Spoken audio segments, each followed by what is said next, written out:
Hey everyone, welcome to our YouTube channel. So today we're going to present a short video summarizing the potential of our seismic velocity model building technique that we call full waveform inversion by model extension, and we abbreviate it by FWIME. So this is the team. My friend Ettore is on the left, and he's from Genoa in Italy. And my name is Guillaume, and I'm from Nice, France. And of course, during these difficult times, we hope that you're staying safe and healthy. So our first goal is to produce accurate acoustic seismic velocity models of the subsurface using surface or borehole seismic data. And for that, we want a method that mitigates the need for accurate initial models, the need for the presence of low frequency and long offset data. But having said that, these types of data, and as you will see in this talk, are still very useful as our method can leverage them to improve the results. Additionally, we try to make our approach as user-friendly and as automatic as possible in order to reach a broader range of non-expert geophysicists. And we also manage to minimize the number of hyperparameters to tweak throughout the inversion process. And finally, our method needs to be affordable for 3D field data, which led us to design a GPU implementation. Indeed, the end goal is to better characterize hydrocarbon reservoirs in terms of geological structure and elastic and petrophysical properties. Our proposed solution for the first goal is referred to as full waveform inversion by model extension, or FWIME, which is the topic of this talk, and also the topic of my PhD dissertation. To achieve the second goal, we use the output of FWIME as an input for what we call target-oriented elastic full waveform inversion. And this is in fact Ettore's PhD topic. And if you wish to learn more about this technique, go to our YouTube page, click on playlist, and then target-oriented elastic full waveform inversion. Okay, so now let's try to understand a little bit more about FWIME. The main goal of FWIME is to bridge the information gap between wave equation migration velocity analysis techniques, MVA, and full waveform inversion, FWI, by combining the two into one robust automatic workflow. And to better understand where FWIME fits in from an industry standpoint, we examine a similar graph as the one showed by Clearbout in 1985, plotting the accuracy of the recovered velocity model as a function of its spatial frequency content. So we know that MVA techniques are able to robustly recover accurate but usually low-resolution solutions, while on the other hand, acoustic FWI has been successfully used to recover more accurate and high-resolution models, but its success highly depends on already having an accurate initial guess. This indeed leaves a gap as MVA techniques may not be able to recover an accurate and high-resolution enough model to feed to FWI. And this is where we come in. We combine both wave equation MVA and FWI into one robust and mathematically consistent workflow. But because of the high computational cost of FWIME, our goal is not to replace FWI, but instead to recover a good enough starting model for FWI to succeed. So typically, we could use the FWIME inverted model as an input for conventional FWI, and then we follow by a standard migration process. So alternatively, say we want to better characterize a specific zone in the subsurface where we have identified a hydrocarbon reservoir. Instead of computing one acoustic FWI in the entire volume, we can simply use the output of FWIME and feed it to Ettore's target-oriented elastic FWI workflow. And even though elastic FWI is more computationally intensive, it becomes perfectly affordable if we only apply it to a smaller target volume. We first briefly explain the intuition behind the design of FWIME. As you will see, the objective function is the combination of modified MVA and FWI objective functions. The novelty of our approach resides in the way we pair both techniques, which allows us to leverage their advantages and mitigate their respective drawbacks. Recall the conventional FWI objective function. We have our current model estimate, MI, we have our predicted data, f of MI, and our observed data. Moreover, we know that if MI is inaccurate, there could be substantial mismatch between predicted and observed data, referred to as cycle skipping. And if we use a gradient descent method to minimize this cost function, we are very likely to get trapped into a non-useful local minimum. In FWIME, to avoid getting stuck into these local minima and convexify our cost function, we add a data correcting term to the argument of the FWI objective function, g of mi, and its goal is to ensure that f plus g always matches the observed data as accurately as we need. And without diving into too much details, G is computed using extended born modeling, which is the adjoint process of extended migration. In this presentation, we will show you results using a time lag extension, and indeed, the more inaccurate the velocity model is, the more extension we will need to compute G. Being able to match the observed data with this additional term does not imply that our objective function is free of local minima. So we add a penalty term to our objective function in order to make this data correcting term vanish, and we gradually reduce its contribution over iterations. And at the end, if we satisfy f plus g equals d observed and g has vanished, then our FWIME inverted model coincides with the global minimum of conventional FWI. And we refer to the second term as the annihilator. Our annihilator is based on a modified differential semblance optimization, or DSO, operator that penalizes the unfocusing of migrated images. And this DSO operator has been successfully used in a wave equation-based MVA technique referred to as WIMVA. We can now see that FWIME is the sum of a modified FWI objective function and a WIMVA-like objective function. The two terms are balanced by a trade-off parameter which is set during the initial step and kept fixed throughout the inversion process. Our FWIME gradient follows a similar structure. It is composed of a born component that shares similar features with the FWI gradient, but it also contains a second term referred to as the tomographic gradient and stemming from the differentiation of the data correcting term. It is kinematically similar to a WIMVA gradient, and it is key to recover the missing low wave number components at early stages of the inversion. Okay, and now we introduce the second ingredient to our method, which is our model space multiscale approach. So why do we want to do that? So we know that it is crucial to first recover the missing low wave number components. And FWIME is able to recover these components via its tomographic gradient, but it needs the full data bandwidth from the start, especially the high frequencies and the reflected events. Hence, we cannot conduct a data space multiscale approach as conventional FWI. We propose a new inversion workflow where we parameterize our velocity model on spline grids, beginning by a very coarsely sampled grid. We simultaneously invert the full data bandwidth, and the multiscale part is performed directly on the model wave number domain. And we refine the sampling as we iterate until an accurate solution is successfully recovered. And the spline parameterization and its refinement rate allow us to control the wave number content of the model updates, and we gradually increase that content with iterations. We are now going to show you some successful results on two numerical benchmark tests, beginning with the well-known Marmousi-2 model. And this first test is conducted in order to assess the ability of FWIME at inverting a dataset dominated with reflected energy. We begin by a brief description of the experiment setup, and we summarize the main challenges associated with this example. We show that conventional data space multiscale FWI fails to retrieve a useful solution, and finally we show that our FWIME workflow is able to retrieve an excellent one. We show the sequence of inverted models, and finally we examine more closely the behavior of the objective function. As shown here, the Marmousi-2 model is approximately 17 km wide and 3.5 km deep. We generate a noise-free synthetic dataset with a surface acquisition and record the data for 8 seconds, and the maximum recorded offset is approximately 16 km. We use a source containing energy restricted to the 4 to 13 Hz frequency range, and our modeling is conducted with an acoustic isotropic engine, which is also used for the inversion process. The first challenge is the inaccuracy of our initial model, which is laterally invariant and with values linearly increasing with depth. The second main challenge is the lack of low-frequency energy in our seismic source, whose spectrum is displayed on this graph. And finally, the dataset is composed mostly of reflected energy with very little diving wave information. We conduct conventional data space multiscale FWI using 5 frequency bands spanning the 4 to 13 Hz range. We do not apply any offset continuation, and we begin with the initial velocity model described in the previous slide. And as expected, conventional FWI converged to a non-useful local minimum.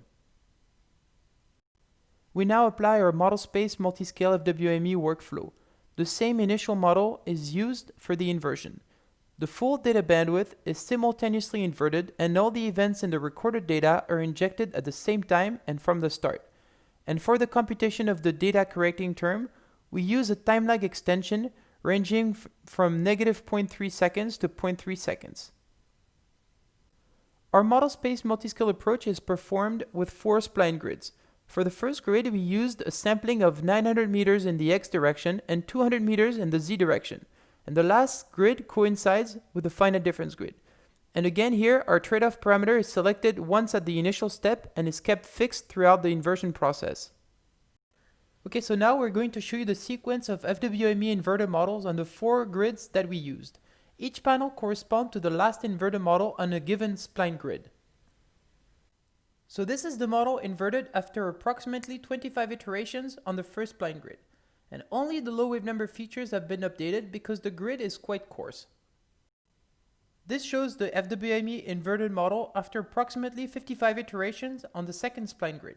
We can see that some sharp interfaces have already been added due to the finer grid sampling. And moreover, the inversion seems to be going in the right direction. And this is the inverted model after 100 iterations on the third spline grid. The model already looks quite accurate and most of the main features have been recovered. And this is the final FWIME inverted model. The recovered model is excellent, but does slightly suffer from edge effects inherent to the limited acquisition aperture. And to compare the quality of our inversion, this is the true model. And now let's QC our results by examining velocity profiles at 3 key positions. These 3 panels are depth velocity profiles extracted at x equals 8, 11, and 13 kilometers. The initial model is represented by the black curve, the true model is shown in the blue curve, and the inverted model is in the red curve. We can see that our recovered solution is excellent even in the deeper regions of the model. This plot shows the total FWIME objective function as a function of iterations. The final convergence is reached after approximately 240 iterations of LBFGS. The 3 sharp discontinuities in the rate of convergence occurring at iteration 24, 88, and 192 indicate a spline grid refinement.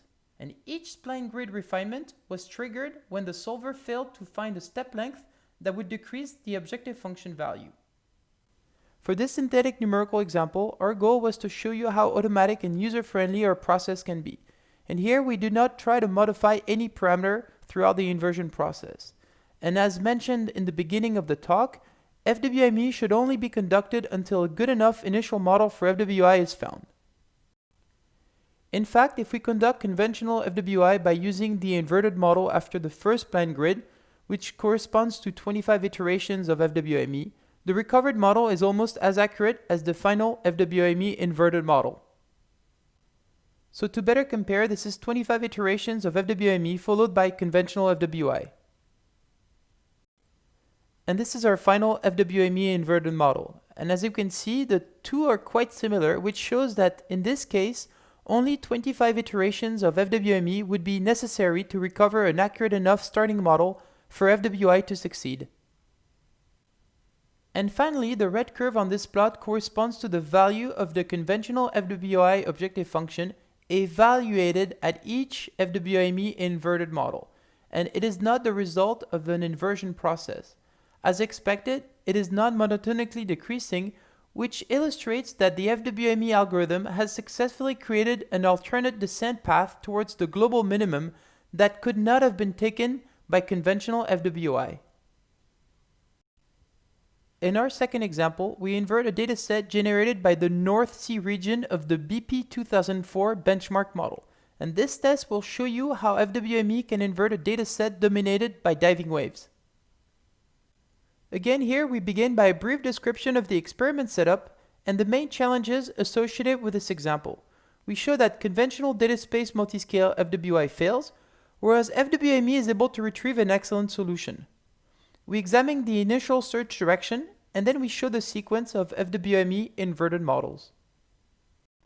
This panel shows the region we selected from the BP 2004 benchmark model, which is roughly 28 km wide by 5.5 km deep. We generate a noise-free synthetic dataset with a surface acquisition and record the data for 12 seconds. The maximum recorded offset is 27 km, and we use a source containing energy restricted to the 3 to 9 Hz frequency range.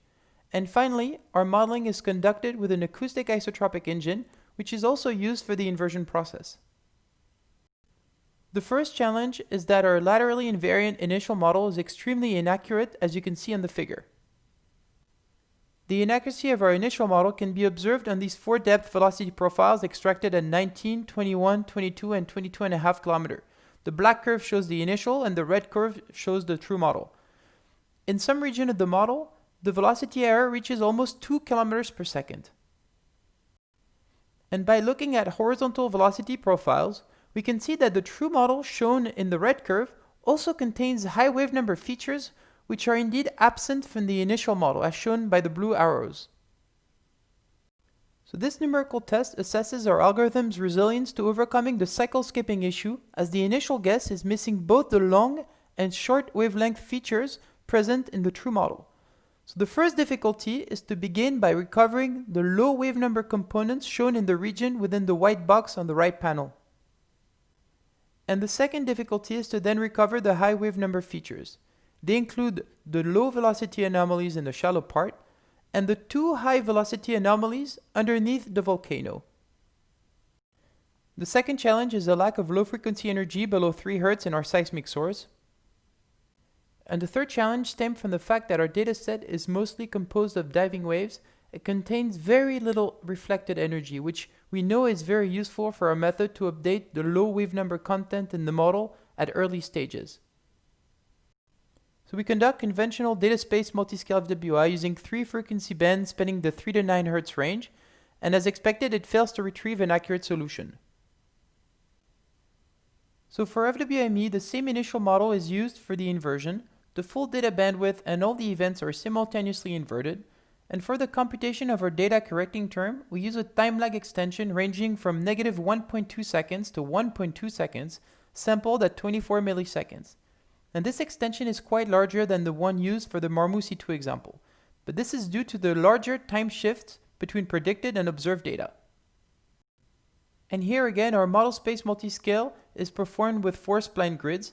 And the first spline grid is chosen to be very coarse in order to force the algorithm to first update the low wave number components of the model. It is sampled at 2.4 kilometers in the x direction and 1 kilometer in the z direction. And the fourth spline grid coincides with the finite difference grid. The left panel shows the scaled initial FWIME search direction on the finite difference grid. And the right panel displays the ideal search direction, which is the difference between the true and initial models.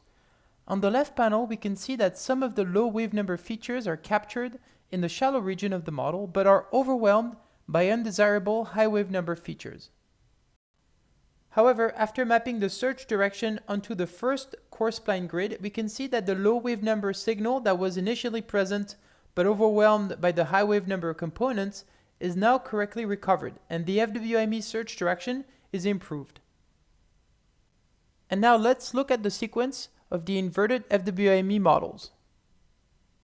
This is the inverted model on spline grid 1, and this was obtained after 80 nonlinear iterations of LBFGS. In fact, the inversion on this spline grid is the most critical step of our inversion scheme. At that point, the low wave number components of the true model have been recovered. This panel shows the inverted model after 50 iterations on the second spline grid. And if we stop here and use that inverted model as an initial guess for a conventional FWI, the recovered model is as accurate as the final one that we will show you in 2 slides. And this shows the inverted model after approximately 30 nonlinear iterations on the third spline grid. And this is the final FWIME inverted model. The recovered solution is excellent, but again here we conducted this optimization problem until completion for the sake of this numerical example, and for field applications we would have typically stopped at the end of the second spline. And to compare, this is the true model. And note here that we inverted a dataset dominated by diving waves with the exact same algorithm as the one used for inverting the Marmousi 2 dataset, which contained mostly reflected energy. And this shows the automatic and user-friendly aspect of FWIME. And now we go back to the same depth velocity profiles we showed at the beginning. The blue curve now is the inverted model and matches the true model shown in the red curve with great accuracy. And the accuracy of our inverted model is also confirmed by observing horizontal velocity profiles, and the result do suffer from slight edge effects, which are due to the limited acquisition aperture. So what about the computational costs in 3D? We're currently testing FWIME on a Gulf of Mexico node dataset called Cardamom. Our domain of interest is 10 km by 10 km by 4 km in depth, and we model our data for 8 seconds, and the frequency ranges from 3 to 12 Hz. Furthermore, we use 100 nodes, and each node has about 40,000 shots. For the computation of the data correcting term, we use a time lag extension spanning a 0.5 second interval. And this range should be large enough to handle the kinematic error between the observed and our initially predicted data. And with these parameters, one FWIME iteration takes approximately 10 hours on 4 Tesla V100 GPUs. So to conclude, we tried to build a mathematically consistent technique, FWIME, that merges the robustness of wave equation MVA and the accuracy of FWI. And by doing so, we bridge the information gap between the low and high resolution imaging techniques. And again here, our primary goal is just to provide a good enough starting model for conventional FWI. We showed that FWIME is resilient to the lack of accurate initial models as well as the lack of low frequency energy. We proposed an automatized workflow where very few hyperparameters need to be tweaked during the inversion process. And finally, the computational cost is still an issue, but we have already made good progress as we are currently running FWIME on 3D field data. We would like to thank Bob Clapp for believing in us, Thomas Collison for sharing his GPU expertise with us, Paul Williamson, Mohamed Doliazar, and François Debert for their useful advice, and Jean Verrieux and Bill Symes for their inspiring research ideas and technical guidance. Okay, so we really hope you enjoyed this presentation. Thank you for listening, and let us know if you have any questions.